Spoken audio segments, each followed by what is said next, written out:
Hello guys, I am Caroline Vargas and I am back with a new video. आज हम कुछ नए word सीखेंगे और जैसा कि मैं आपको बोलती हूँ हर बार, आपको इनको कॉपी में लिखना है ताकि आप इनको बार बार रिवाइज कर पाओ और आपकी इंग्लिश बेटर एंड बेटर होती रहे। सो हमारा आज का फर्स्ट वर्ड है रेम्यूनरेटिव।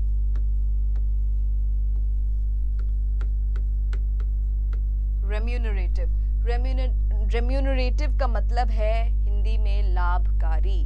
लाभकारी एज इन जहाँ पे बहुत सारे पैसे मिलते, तो पैसे के रिलेशन में है ना ये, तो ये इसको हम पैसे के रिलेशन में बोलते हैं। तो रेम्यूनरेटिव का मतलब है लाभकारी और इसके सिनोनिम्स होंगे आपके प्रॉफिटेबल,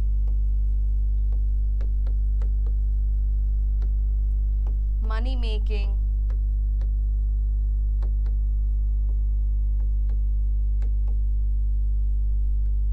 पेइंग। जी, तो ये आपके सिनोनिम्स हैं आज के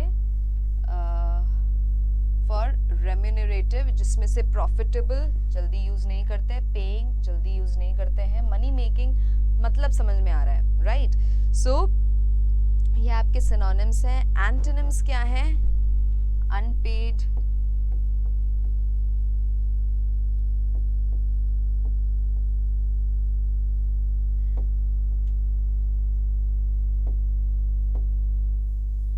अनपेड, पेनफुल, है ना? Painful is a new word, unpaid, painful. And एक और वर्ड जो आप यूज कर सकते हो वो है फ्रूटलेस। ये आपके एंटोनिम्स हैं, है ना?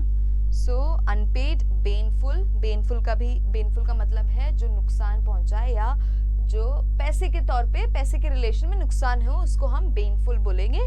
फ्रूटलेस का भी मतलब है कि जिसका कोई फायदा ना हो, है ना? उसको हम आपके ये बोलेंगे,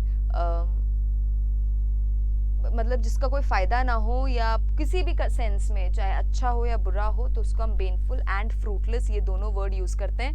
अनपेड बहुत ही एविडेंट है कि ये अनपेड का मतलब पैसे के रिलेशन में है और जब पेमेंट नहीं होती है तो उसको हम अनपेड बोलते हैं, ठीक है?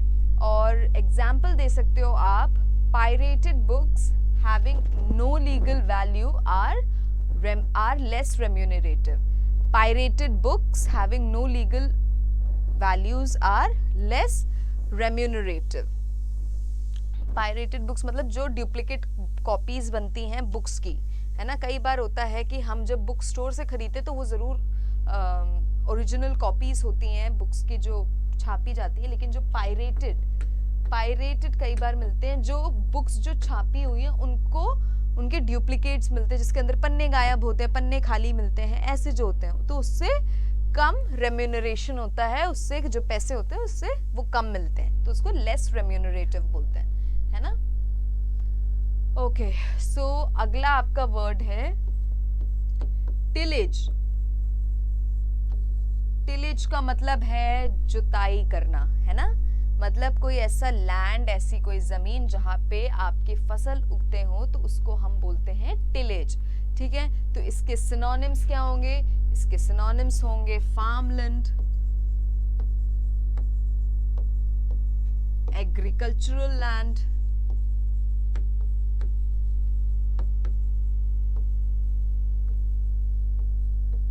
एंड प्लाउलैंड। प्लॉलैंड, है ना?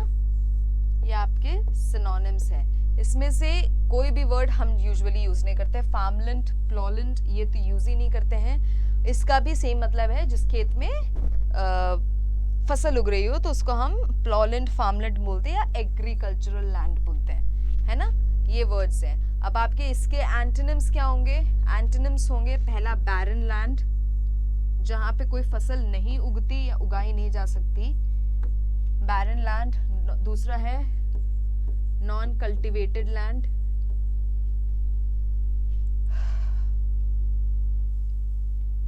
Non cultivated land. है ना। हाँ, तो ये आपके एंटोनिम्स हैं, जिसमें से बैरन लैंड एक नया वर्ड है, नॉन कल्टिवेटेड समझ में आ रहा है कि कल्टीवेशन से रिलेटेड है, एग्रीकल्चर से रिलेटेड है। टिलेज का एग्जाम्पल आपका हो सकता है हर family has 100 acres of tillage. हर family has 100 acres of tillage. ठीक है, ओके। नेक्स्ट वर्ड है आपका ससेप्टेबल। ससेप्टेबल, इसको हम हिंदी में बोलते हैं, इसको हिंदी में हम बोलते हैं अति संवेदनशील। हाँ, हिंदी में बोलेंगे हम अति संवेदनशील। मतलब क्या होता है, मतलब बहुत सिंपल है, जहाँ पे इन्फ्लुएंस होता है और हार्म होता है, जिससे जहाँ पे किसी ऐसी चीज का इन्फ्लुएंस हो जिससे कि आपको हार्म हो या आपको नुकसान ही पहुंचे, उसको हम बोलेंगे आपका अति संवेदनशील या ससेप्टेबल। तो जिसको हम अति संवेदनशील बोलते हैं हिंदी में, उसको हम इंग्लिश में बोलेंगे ससेप्टेबल। ओके, तो इसका सिनोनिम्स क्या होंगे? प्लायंट नया वर्ड है, वल्नरेबल बहुत कॉमन वर्ड है लेकिन जल्दी लोग यूज नहीं करते हैं। प्लायंट एंड वल्नरेबल बहुत ही मतलब ये सिनोनिम्स है, जिसमें प्लायंट आपका न्यू वर्ड है जिसका भी सेम मतलब है अति संवेदनशील। कोई ऐसी चीज जिससे आपको नुकसान हो या आपको मतलब नुकसान ही हो या खराब हो आपके लिए, उसको हम प्लायंट बोलते हैं। वल्नरेबल का भी सेम मतलब है। अगला आपका एक और वर्ड आ सकता है सेंसिटिव, है ना। ओके, इसके बाद आपका एंटोनिम होगा इम्यून, रेजिस्टेंट एंड स्ट्रॉन्ग। ये आपके एंटोनिम्स हैं, इम्यून, रेजिस्टेंट, स्ट्रॉन्ग। इसमें आपका एग्जाम्पल क्या हो सकता है? The baby is susceptible to infections. The baby is susceptible to infections. Okay, आपका अगला वर्ड है स्पर्ट। क्या वर्ड है? SPURT, spurt. Oh god, spurt. Spurt का मतलब है फुहार। जो हिंदी में हम फुहार बोलते हैं उसको हम इंग्लिश में स्पर्ट बोलते हैं, चाहे वो पानी की फुहार हो, है ना, तो उसको हम स्पर्ट बोलते हैं इंग्लिश में। ऑलराइट, इसका एग्जाम्पल, इसके सिनोनिम्स क्या होंगे आपके? इसके सिनोनिम्स होंगे गश, स्क्वर्ट, गश, स्क्वर्ट। कॉमन वर्ड्स नहीं है गश एंड स्क्वर्ट, यूजुअल यूज नहीं होते हैं। थर्ड एक और वर्ड है स्ट्रीम। इनमें से कोई भी कॉमन वर्ड्स नहीं है तो इनको लिख लीजिए आप अपनी कॉपीज में, क्योंकि आप इनको यूज कर सकते हो। Gush, squirt, SQUIRT, squirt and stream. अब इसका एंटोनिम्स क्या होंगे? एंटोनिम्स होंगे आपके ड्रिप, डिक्लाइन, ये आपके एंटोनिम्स होंगे ड्रिप एंड डिक्लाइन। एक और जो आप यूज कर सकते हो वो है डिफर। ड्रिप, डिक्लाइन, डिफर, जिसमें से ड्रिप, डिफर यूज नहीं करते हैं, सुना जरूर होगा लेकिन जल्दी यूज नहीं करते। डिक्लाइन पता है सबको। सो स्पर्ट हो सकता है blood spurted from Atul's eyes. Blood spurted from Atul's eyes, ये आपका स्पर्ट को लेके एग्जाम्पल है। ऑलराइट, आपका नेक्स्ट वर्ड होगा इरेटिक।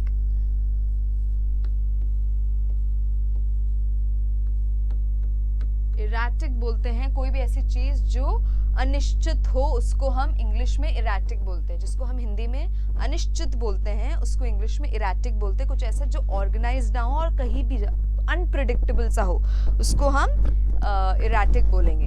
अब मैंने एक आपको सिनोनिम दे ही दिया, unpredictable,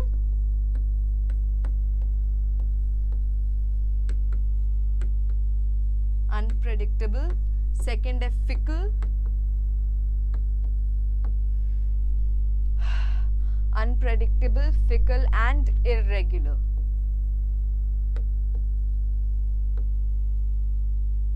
Unpredictable, fickle and irregular. जिसमें से unpredictable, fickle, irregular सबको पता है. Unpredictable and fickle usually use नहीं करते हैं, है ना. Antonym क्या होगा आपका? Antonym इसका just opposite ले लेंगे, predictable.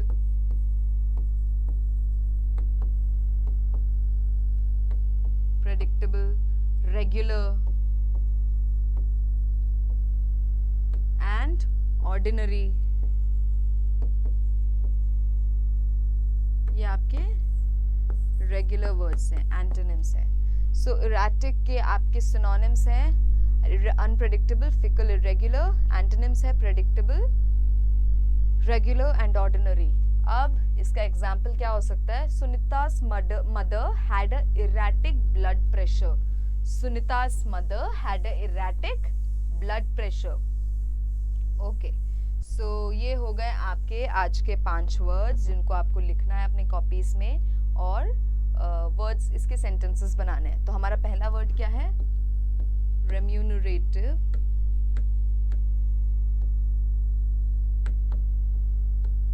दूसरा वर्ड है टिलेज.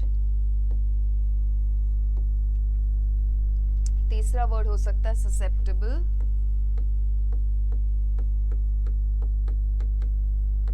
चौथा वर्ड है स्पर्ट और आपका 5वां वर्ड क्या था? इरेटिक.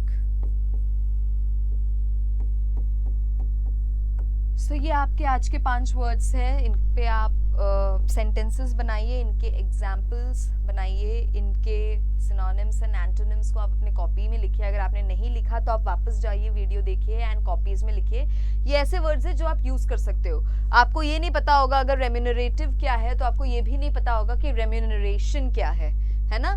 रेम्यूनरेशन एंड रेन्यूमरेटिव कॉमन मतलब एक ही वर्ड्स हैं, लेकिन अगर आप जब तक ये नहीं जानोगे कि इसका मतलब क्या है तब तक फिर आपको आगे कुछ नहीं कर पाओगे. एंड रेम्यूनरेशन बहुत ही कॉमन वर्ड है आपका. इरेटिक बहुत ही कॉमन वर्ड है आपका. ससेप्टेबल बहुत ही कॉमन वर्ड है. ये ऐसे वर्ड्स हैं जो इंग्लिश बोलते हैं वो बहुत ही कॉमनली यूज करते हैं. सो आपको अपने इंटरव्यूज में ऐसे वर्ड्स बहुत ही ऑफन सुनाई देंगे. आप सुनोगे ये वर्ड्स, तो जब तक आपको इनके मीनिंग्स नहीं पता होंगे आप इनको आंसर ही नहीं दे पाओगे, आप कुछ और ही आंसर दे दोगे. सो यू हैव आपको इसके एंटोनिम सिनोनिम्स कॉपी में लिखने हैं. एट द सेम टाइम रोज इन वर्ड्स के या कोई भी 5 वर्ड्स के, कई क्लासेस हो गए हमारे, तो कोई भी 5 वर्ड्स के आपको एग्जाम्पल्स बनाने हैं, सेंटेंसेस बनाने हैं. एंड इन नो टाइम बहुत ही जल्द आपकी इंग्लिश बहुत ही अच्छी हो जाएगी. अभी से तो बहुत ज़्यादा अच्छी हो जाएगी. Thank you so much.